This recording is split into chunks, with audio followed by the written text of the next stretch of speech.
Искаш собствен бранд за хранителни добавки под формата на таблетки, капсули или прахообразни субстанции? В Evelyn 29 може да го направим. Нека ви запознаем с един наш партньор, който успя да започне своя бизнес от нулата. Здравей! Здрасти! Нали може да не се представиш и да кажеш на колко си години? Абсолютно. Казвам се Венелин, на 26 години. А какви добавки си произвел в Evelyn 29?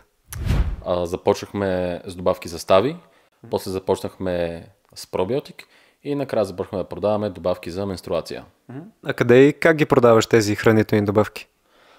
Започнах в България и в последствие започнахме да продаваме и в Унгария. Като основният ми канал за продажба е Facebook, Instagram, а платформата ми е веб-магазин. А горе-долу по колко добавки продаваш на месец? Последният месец направихме близо 3300 продажби на бройки, всяка от 40-45 лева. А как реши да произвеждаш хранителни добавки? Много ми харесва бизнес модела. Това е лепкав бизнес, клиентите, ако са доволни от тебе, отново се връщат, започва с много ниска инвестиция и потенциала за печалба е огромен. И как мина целият процес в самото производство? Беше супер лесно, значи изпратих формула, още същия ден получих оферта, след 5 седмици добавките бяха при мене. Ако и ти искаш собствена марка за хранителни добавки, пиши ни.